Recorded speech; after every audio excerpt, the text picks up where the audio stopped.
Hello, I'm Charles Brock, and I'm a Highland Woodworker. Let's see what we have in store for you today. This time on the Highland Woodworker. Before he was president, Jimmy Carter was an avid woodworker.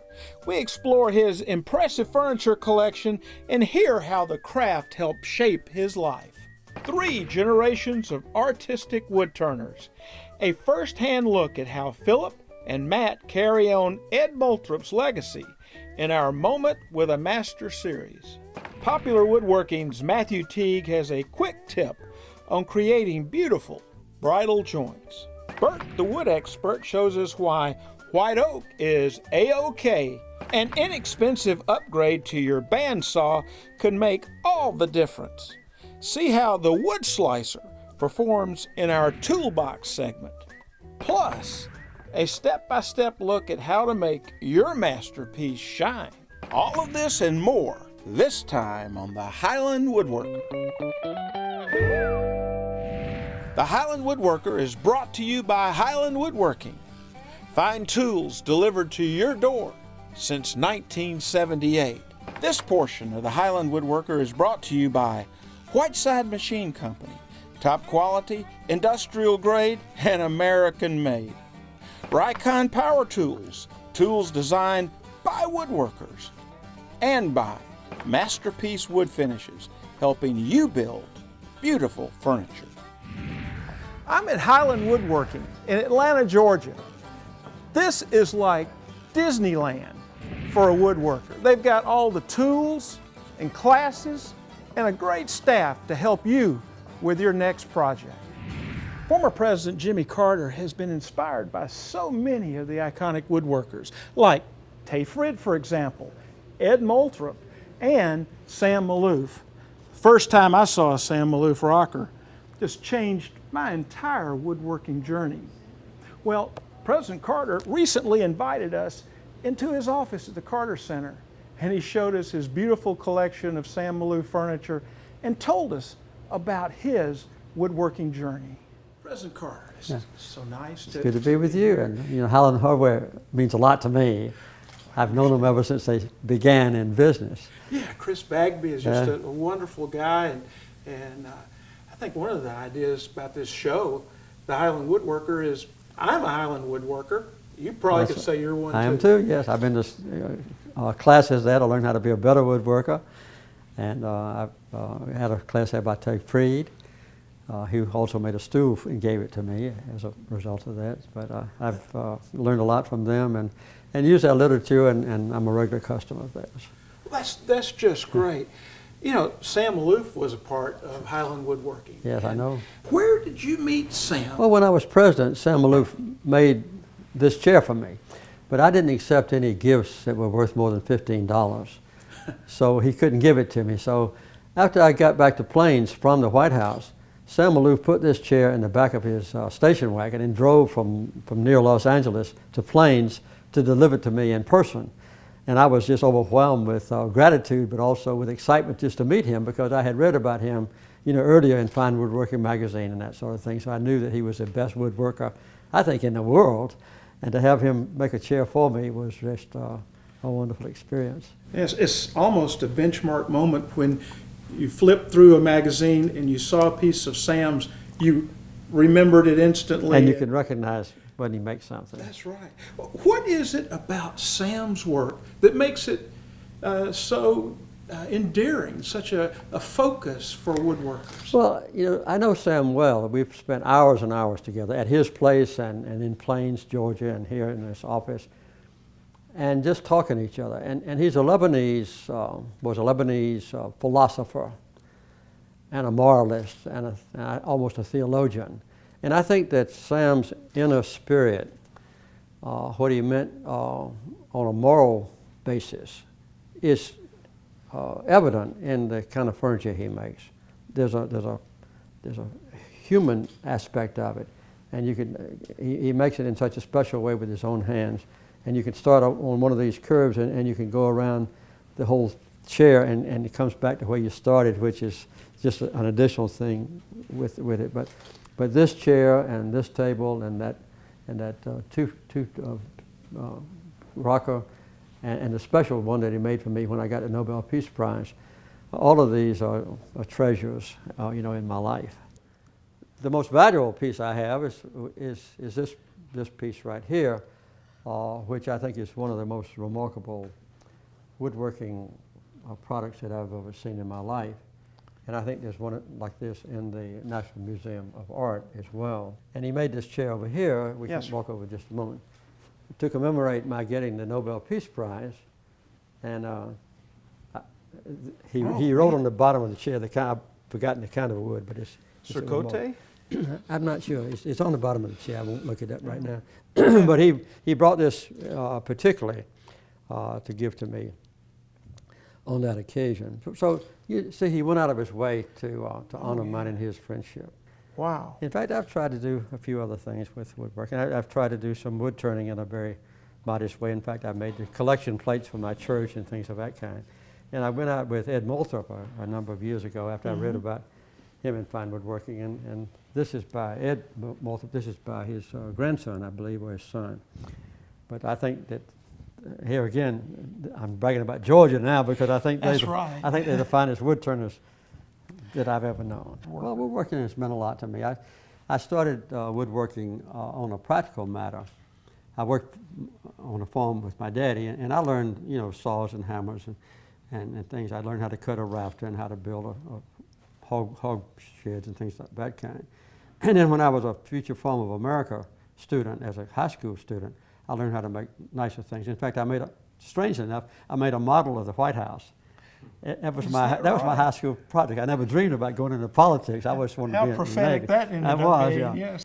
And I've made four-poster beds and cabinets and chairs. In fact, when we built a mountain cabin after I came from the White House, the year after I left the White House, I didn't travel much, so I made all the furniture for the entire house. Wow. Shiffer robes and beds and chairs and tables and everything in the house. And I like to use hand tools. My shop is completely furnished. I mean, I can't put another piece of equipment, mechanical equipment in my shop. When I left the White House, my White House staff and my cabinet officers took up a collection to give me a going-away present. And they took up enough money to buy a Jeep. I found out about it, and I told them I don't want a Jeep. So then the word came back through my secretary, what do you want? I said, I want to have a completely furnished wood shop. So they took the money that they had raised for a Jeep. At that time, it was only $7,500, and they gave it to Sears Roebuck and said, for Sears, you furnish President Carter's wood shop with everything he needs. So when I got home from the White House, there was a complete collection of everything you possibly could use in a wood shop. I've enjoyed it very much. Hey, thank you so much, President Carter. I almost feel like I've grown up with you. Well, you live next door almost. That's right. And in fact, when we go to and from Atlanta, we always go through Columbus. So stop by my shop. I've got 2,500 square feet of studio, and it's filled up, just like every shop that any woodworker has. It's not enough room. Well, if I ever need a piece of furniture, a piece of equipment I don't have, I'll come to Columbus. All right. Thanks again. Thank you so much. It's been a pleasure. As we were packing up, President Carter came out of his office and said the low-back chair was Cercote. Just a beautiful chair. We'd like to thank President Carter for being a part of the Highland Woodworker. Every workshop needs a way to mill some lumber. I mean, even mill it from a slab. And with a bandsaw and a wood slicer blade from Highland Woodworking, you can mill your own lumber. You can even mill your own veneer and book match it. You can cut 1/32 inch slices and glue them together on a form if you'd like, to make arches or whatever you'd like to make. You have that flexibility, and it all comes from probably a $30 upgrade of a wood slicer blade on your bandsaw.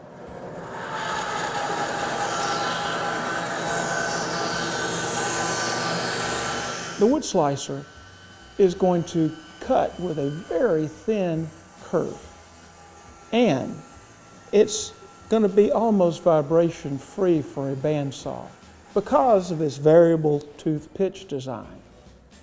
you'll really love your wood slicer blade. You'll feel like you've increased the horsepower of your bandsaw, and it'll put a smile on your face every time.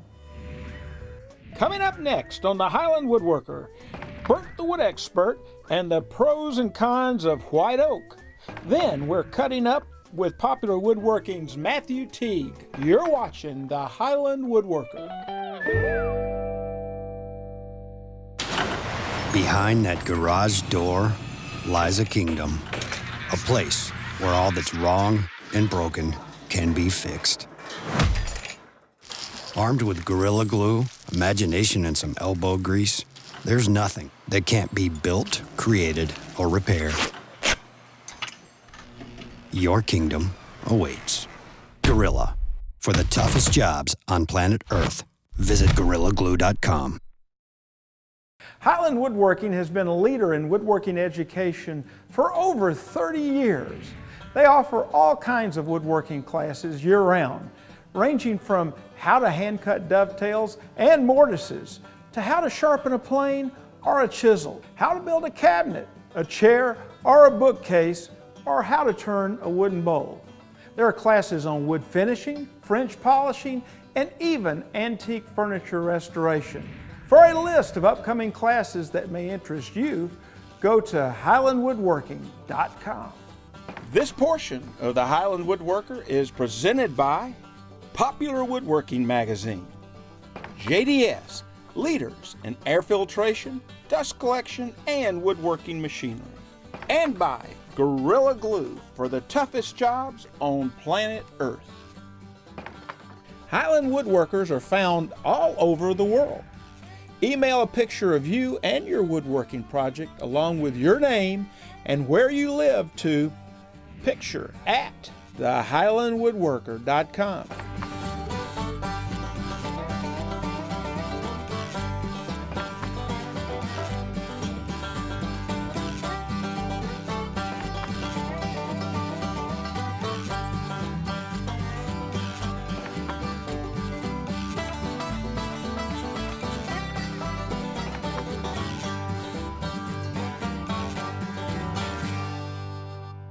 I'm in the wood room at Highland Woodworking, and I'm considering using this wonderful piece of quarter sawn white oak for my next project. Let's go talk to Bert the Wood Expert at Peach State Lumber. He'll tell me all I need to know about this great American hardwood. I'm interested in doing a project in oak. Okay. And how do I know whether I want red oak or white oak, and how do I tell the difference? Well, there's one old saying I was always taught to tell the difference between red oak and white oak is you can cut a little sliver and try to blow air through the end grain. It will pass through red oak but won't pass through white oak, and that's one of the difference. White oak has a closed pore system where red oak has an open pore system. But most people think the difference is just color. Red oak being red, white oak being white. But that's not necessarily the case. White oak is more of a dark brown to an off gray. And that's primarily because almost 15 species of trees go in to make up white oak lumber. It's not just one species of tree. So tell me about the drying for this white oak over here. White oak is one of the most difficult domestic species to kiln dry. We are trying to reduce the moisture content of white oak to approximately 7%. And then of course, wood is just like a sponge. It will collect moisture from the atmosphere. Might raise it to 7 to 10% is industry standards considered acceptable. One of the interesting facts about white oak, it has a tendency to react with iron. There's a tannic acid naturally found in white oak. It's completely harmless. It used to be used in tanning of leather, but one of the effects it has on the lumber is you can see everywhere the circular saw blade went through, it has left a black mark over time. Those will completely surface out when we surface the lumber. Those are not considered defects. It's actually a characteristic of white oak in the rough. Well, Bert, this white oak board looks very different from that one. This one is just very straight and plain, and this one has these little flakes. are fish scales. Tell me about those. Those are actually medullary rays. A lot of people refer to them as just wood flake, fleck. Some people also call it tiger striping in oak.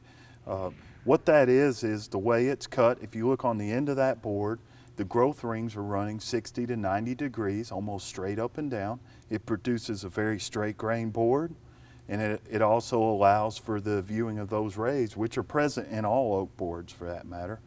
And the other one, of course, is a plain sawn, where the growth rings are going more in a semicircle pattern around the end. One of the benefits of quarter sawn versus plain sawn is quarter sawn does not shrink width-wise as much as plain sawn.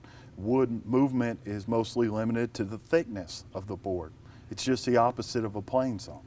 White oak have some standard defects that are found in all lumber, one being knots, splits, wane, and checking. There's one thing white oak is prone to, and that's honeycombing during the drying process. And that's small checks form in the interior of the board. They're very difficult to detect till the board has been surfaced or sanded, and then you can't get rid of them. The more you surface them, the more they come. It is a defect. It's very tough to catch it until the board has been milled. Well, thank you so much, Bert. It's been a real pleasure. I'm in the shop of Popular Woodworking's editor, Matthew Teague. Matthew, I love the visible joinery here in your cabinet. You want to tell us about it and maybe show us how to make it? Sure. Yeah, this is one of my favorite joints to cut. It's a bridle joint, sometimes called an open mortise and tenon. It's a nice exposed joint. Very easy to cut, very strong. It's a lot quicker than a mortise and tenon joint, and I love the exposed joinery there. I just like to be able to look at a piece of furniture and know exactly how it's engineered. Start off with a tall auxiliary fence on the table saw. This one's a little bulkier than it even needs to be, but just a simple tenoning jig. Really just a scrap of plywood with a right angle fence screwed to the back of it. You want to make sure your screws are out of the way of the blade.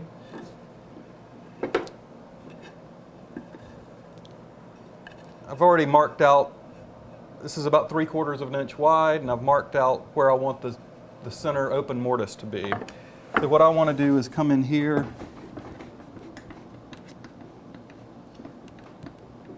and align that blade right on that line. You can take the piece that it's mating to, raise the blade just to that height. I'll take one pass, flip it around, take a pass on the other side.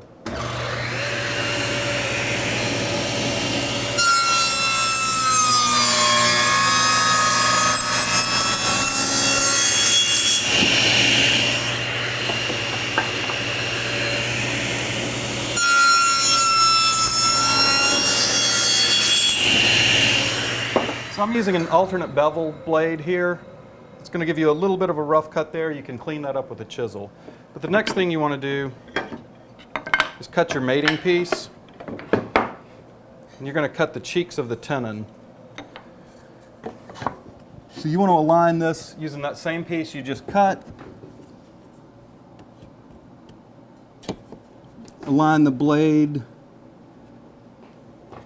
just with the edge of your mortise. And then cut the mating piece. And we'll do it. These happen to be the same width of material. But if it was different, you'd just alter that height.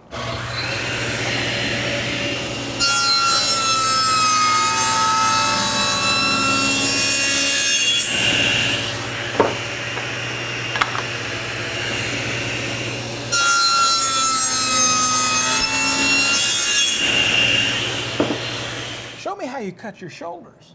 Oh, it's pretty easy. Just a basic miter gauge, and I've set up the blade to cut, used a registration block set up to cut the width of my open mortise there.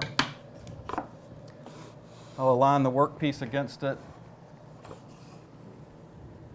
Make sure I'm not going to cut into the tenon itself, but just right to that height. Flush it up to the registration block and take a pass.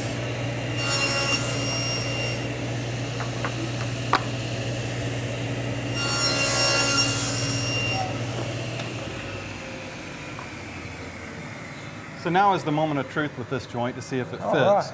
If it doesn't, it's a little fat, you can still go back in, take another pass. That looks like it goes together pretty snug though. You want a little hand pressure to have to force it together just like a regular mortise and tenon joint. That looks great.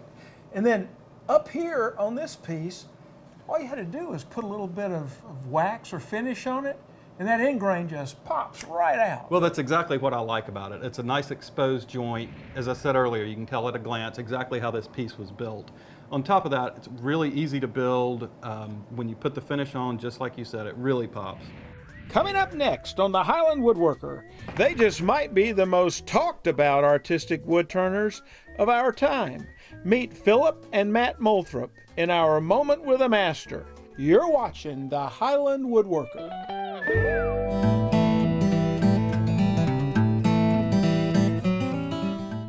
Skill building workshops, aisles of incredible tools, and the chance to talk shop with top woodworkers. It's all yours at Woodworking in America, the country's premier woodworking events. This year you can join us in Cincinnati or Pasadena for one of these unforgettable shows. Each features workshops with experts like Roy Underhill, Frank Klaus, David Marks, and dozens of other top woodworkers. Plus, you'll find a marketplace where more than 50 exhibitors offer hands-on exposure to the latest tools. Reserve your spot today at woodworkinginamerica.com. If you can't make it to Atlanta, then you can always shop us on the web at www.highlandwoodworking.com. Our Moment with a Master series takes us to Marietta, Georgia, where we visit with the Moulthrops, the first family of artistic American wood turning.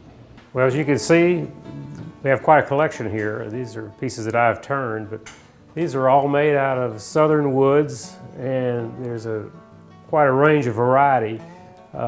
We are always looking for woods that grow in the area that have unique colors or patterns to them. And as you can see, we like, one of our favorites here is box elder or ash leaf maple because it can contain this bright red color. We've got here a piece of hackberry. As you can see, this one has developed these patterns in here, a very dark silvery gray against a really light color here, so this contrast provides a lot of interest. The Moulthrops are comprised of 3 generations of artistic wood turners.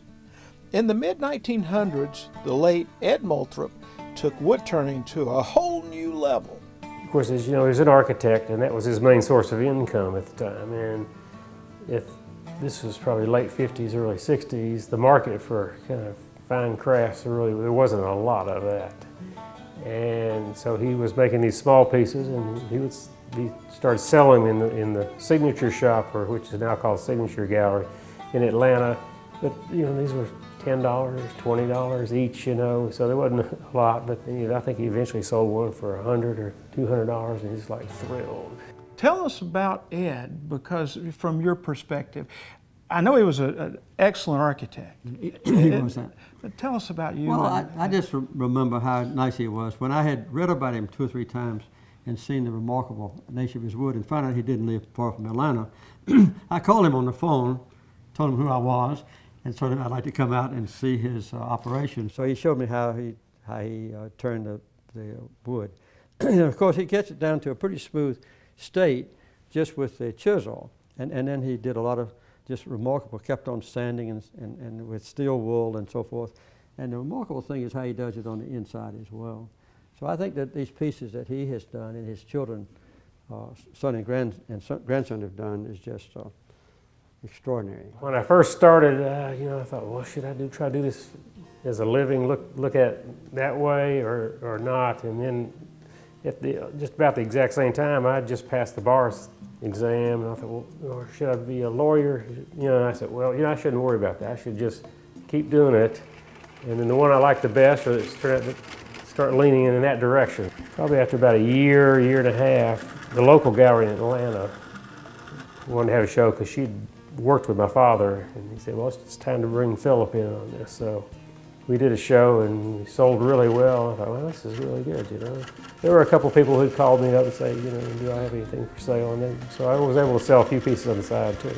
When it came to turning big bowls, Ed and his son Philip had to do a little digging to develop their signature tools. So he found a salvage yard that sold, all sorts of salvage things, but one of the things they had was some cast-off tools and things from Lockheed and all, and they had these tap and die sets where actually they can turn screw threads probably in the airplanes they were making over there, but these were not like little ones like these were things like this long, and the steel was like ultra tempered steel. So he got these things and mounted them in there and would put them on an anvil and put in heat in the forge and then pound them out on an anvil and get the tool points that he wanted and sharpen them off of that. And of course, that was a lot heftier type of tool. After using those for years, we finally found a foundry that would actually make our tool points into the hardness that we wanted to. So we have made tool points that we can actually interchange with our handles, so things go, it's faster, it's more efficient. Philip's son Matt grew into wood turning. In fact, he was selected to be a part of the Smithsonian's prestigious 40 Under 40 exhibit, making his the third generation of Moulthrop work on display. I did have 2 masters, in a sense, teaching me without any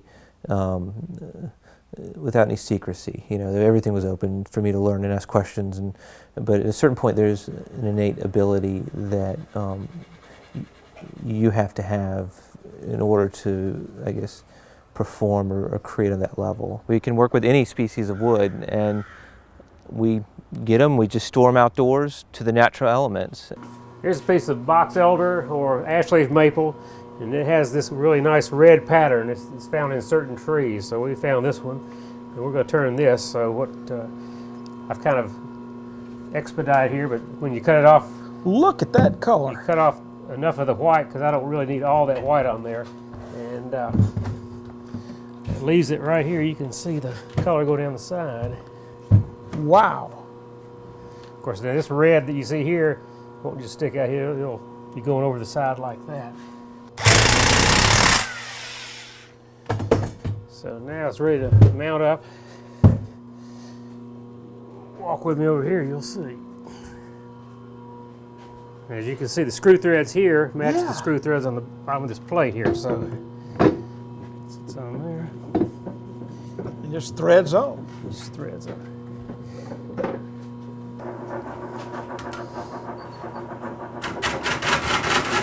The first thing Philip does is rough out his bowl on an exact replica of his father's heavy-duty lathe.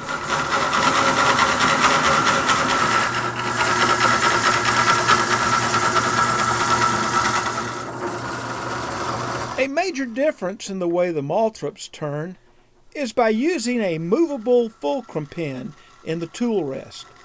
This allows them to get leverage as they shape the bowl. The other thing that you'll notice is that our tools are longer than most people use. And one of the reasons is because we'll reach farther rather than keep moving the tool rest close so we can be like within an inch or so. We'll reach pretty far. You can see we've already gotten a couple inches in. Sure. And I just keep making passes until I get to the bottom of where I drilled. And I won't just have a hole going this way, it'll actually fan out. Right. But I'll still have it really thick up here. And after I get all the way to the bottom, I'll take this pin, I'll move it over 1 notch, and it allows me to get up farther that way. And the more I move it up here, the farther I can get. Out further. Swing further and further to get all the way up here. And so I'll just continue to do that until it's done. I'm gonna let you hold this for a second. Let's get this lid off of here. And here is the tank. It's full of water mixed with some of the little polyethylene glycol, so it's, and you see, well, it's real brown, but the brown comes from the tannic acid in the wood. The wood just turns it brown over time. Now, how long will it have to stay in here?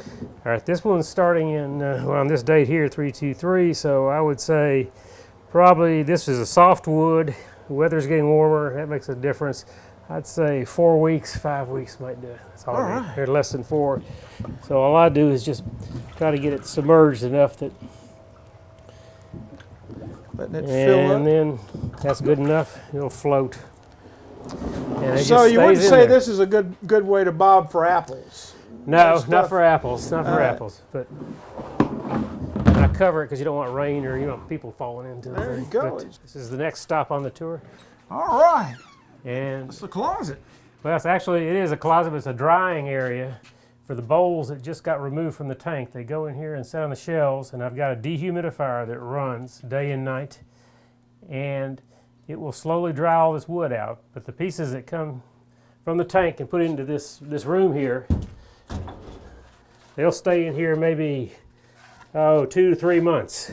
Come on in, this is my storage rooms, where bowls are stored that have been, these bowls obviously have been rough turned, they've been cured, they've been dried, and they're now just storing here till I'm ready to finish them.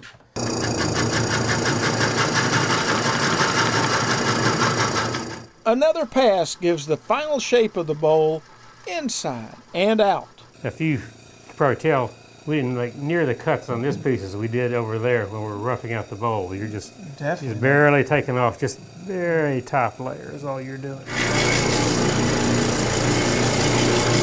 Then it becomes a sanding situation. Philip uses a schedule starting with 40 and ending with 100 grit. Oh yeah. Got a few marks on there, but that's 80, so Yeah. but that's a whole lot smoother. Yeah, that's really coming And I'd along. probably go up to 100. Once I got 100 and there's, looking to be sure there's no marks that actually got too deep, then I'll coat it. After applying the family's secret finish, these magnificent bowls are ready to be displayed in homes and galleries all over the world. They've been painting on cave walls for 1,000 years, and the painting industry is very established. And so what we do is new, and I don't think there are really rules. I don't think there's nothing set yet. So I think there's a lot that's still to be accomplished. Still ahead on the Highland Woodworker, applying finish can get tricky. We'll uncover the secret to the shine. You're watching the Highland Woodworker.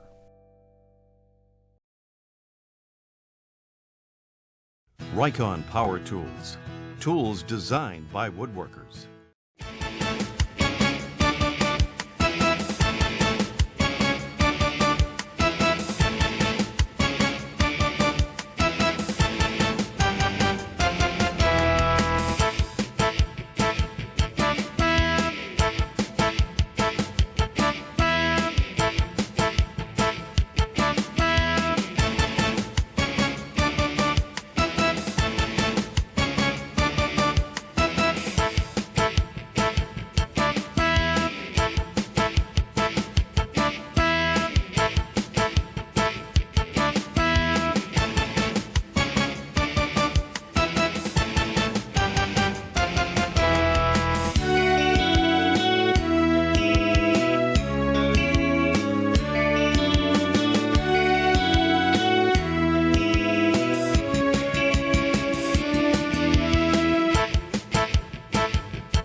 Improve your woodworking experience. Sign up for Wood News Online, a monthly newsletter showcasing the latest news, tips, and classes Highland Woodworking has to offer. By signing up, you'll receive the latest episode of the Highland Woodworker, special store promotions, and Wood News Online delivered straight to your inbox. Sign up today. This portion of the Highland Woodworker is presented by Forest Manufacturing, saw blades for smooth, quiet, precise cuts, guaranteed. And by Peach State Lumber Products, your source for high-grade hardwoods.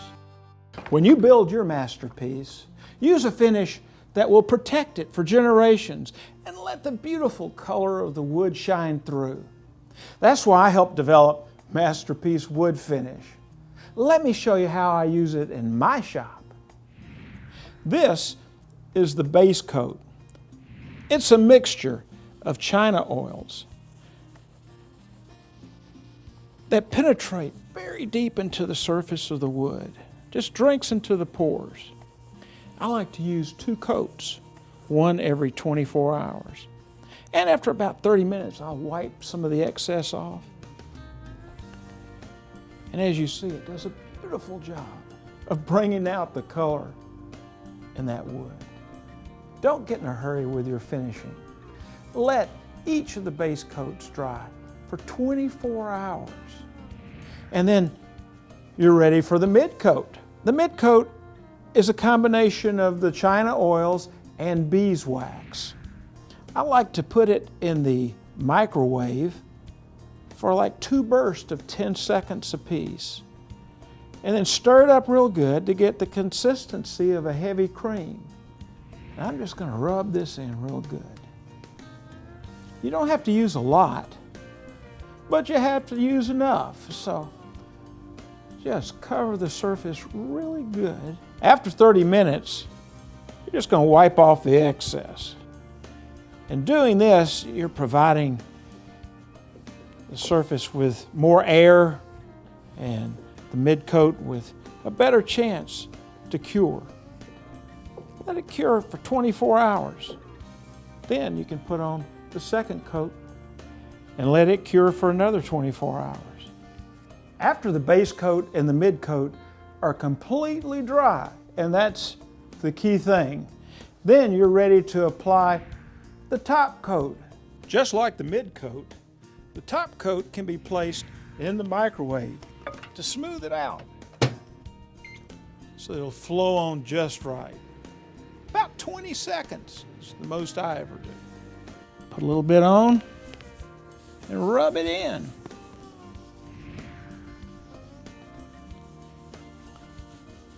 Now I usually do 2 coats. Just cover it good and then let it dry. So now I'm ready to take a white pad, white Scotch-Brite pad, and I just want to buff it out real good. This is easy. I help create masterpiece wood finish, not only for your masterpiece, but for mine. Thank you so much for watching the show. Don't forget to like us on Facebook and follow us on Twitter. And until next time, I'm Charles Brock, and I'm a Highland Woodworker. The Highland Woodworker is brought to you by Highland Woodworking.